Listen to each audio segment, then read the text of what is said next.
तेल में दही, प्याज का पेस्ट, लहसुन अदरक का पेस्ट, सब्ज़ मिर्चों का पेस्ट, नींबू का रस, भुना कुटा हुआ जीरा और धनिया, कुटी हुई काली मिर्च और नमक शामिल करके मिक्स कर लें। मुर्गी शामिल करके अच्छी तरह से मिक्स करें कि मैरिनेशन मुर्गी पर अच्छी तरह से लग जाए। ढककर 1 घंटे के लिए फ्रिज में रख दें। दोबारा से मिक्स करके ढक्कन लगाकर 10 मिनट पकाएं। इसके बाद मुर्गी की साइड तब्दील करके मज़ीद 10 मिनट पकाएं। गरम मसाला पाउडर, जूलियन कट अदरक और सब्ज़ मिर्चें शामिल करके 2 से 3 मिनट का दम दें। मिक्स कर लें और कोयले का धुआं दें। मिक्स करें। मज़ेदार स्मोकी नमकीन चिकन तैयार है। सर्विंग प्लेट में शिफ्ट करके जूलियन कट अदरक और सब्ज़ मिर्चों के साथ गार्निश करें। स्मोकी नमकीन चिकन ईद की दावत के लिए तैयार है।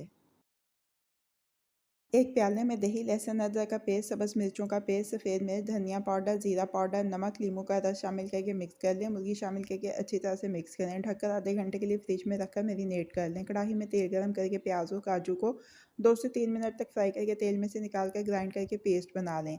बचे हुए तेल में मैरिनेटेड चिकन शामिल करके अच्छी तरह से भून लें। प्याज और काजू का पेस्ट शामिल करके मिक्स कर लें। पानी डालकर ढक्कन लगाकर मुर्गी के गलने तक पका लें। फ्रेश क्रीम शामिल करके मिक्स कर लें। गरम मसाला पाउडर, अदरक, हरी मिर्च और हरा धनिया शामिल करके 2 से 3 मिनट का दम दें। डिश आउट करके अदरक, हरी मिर्च और धनिया के साथ गार्निश कर लें। मज़ेदार क्रीमी और यमी वाइट चिकन कढ़ाई ईद दावत में सर्व करने के लिए तैयार है।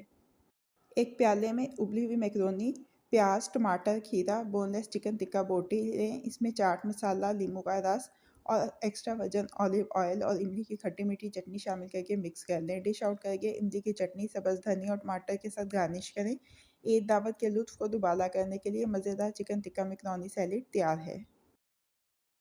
बीफ कीमे में अजवाइन, काली मिर्च का पाउडर, गरम मसाला पाउडर, कुटी हुई लाल मिर्च, भुना और कुटा हुआ धनिया, भुना और कुटा हुआ जीरा, लाल मिर्च का पाउडर, हल्दी और नमक शामिल करें। प्याज, टमाटर, हरी मिर्चें, हरा धनिया, हाफ फ्राई अंडा, एक फेंटा हुआ अंडा, लहसुन अदरक का पेस्ट और मकई का आटा शामिल करके अच्छी तरह से मिक्स कर लें। पैन में तेल गरम करके कबाब को शेप देकर दोनों तरफ से फ्राई कर लें।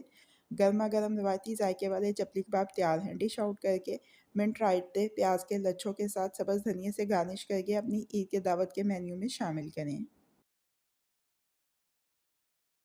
प्रेशर कुकर में मटन, प्याज, लहसुन, अदरक, हल्दी, नमक, साबुत खड़े मसाले और पानी डालकर मटन को गला लें। इसके बाद गोश्त और यखनी को अलग कर लें। एक प्याले में दही, नींबू का रस, कुटी हुई हरी मिर्च, लहसुन अदरक का पेस्ट, काली मिर्च का पाउडर, लाल मिर्च का पाउडर, जीरा पाउडर, धनिया पाउडर, गरम मसाला पाउडर, ज़रदा रंग डालकर मिक्स कर लें। मटन शामिल करके मिक्स करके ढककर आधे घंटे के लिए फ्रिज में रखकर मैरिनेट कर लें। एक पैन में तेल गरम करके प्याज शामिल करके हल्का सुनहरी कर लें। टमाटर और मैरिनेटेड मटन शामिल करके भूनें। ढक्कन लगाकर 4 से 5 मिनट तक पकाएं। यखनी और नमक शामिल करके उबाल आने दें। भीगे हुए चावल शामिल करके मिक्स करें। पानी खुश्क होने लगे तो ढक्कन लगाकर धीमी आंच पर दम दे दें। दम आ जाए तो चूल्हा बंद करके डिश आउट करके सब्ज़ धनिया और सब्ज़ मिर्चों के साथ गार्निश करें। मज़ेदार और चटपटा मटन मसाला पुलाव ईद की दावत के लिए तैयार है। प्रेशर कुकर में मटन, नमक, हल्दी और पानी डालकर मटन को गला लें। गोश्त और यखनी को अलग कर लें। एक प्याले में दही, तंदूरी मसाला पाउडर, नींबू का रस, लहसुन अदरक का पेस्ट और सब्ज़ मिर्चों का पेस्ट डालकर मिक्स करें। मटन शामिल करके अच्छी तरह से मिक्स करके ढक के 30 मिनट के लिए फ्रिज में रखकर मैरिनेट कर लें। कढ़ाई में तेल गर्म करके मटन शामिल करके अच्छी तरह से भून लें। यखनी शामिल करके मज़ीद भूनें। टमाटो प्योरी और सब्ज़ मिर्चें शामिल करके ग्रेवी के गाढ़ा होने तक पकाएं। जूलियन कट अदरक, सब्ज़ मिर्च और सब्ज़ धनिया शामिल करके मिक्स कर लें। चूल्हा बंद करके कोयले का धुआं दें। डिश आउट करके सब्ज़ धनिया, जूलियन कट अदरक और हरी मिर्च के साथ गार्निश करें। ईद दावत के लिए मज़ेदार तंदूरी मटन कढ़ाई रेडी टू सर्व है।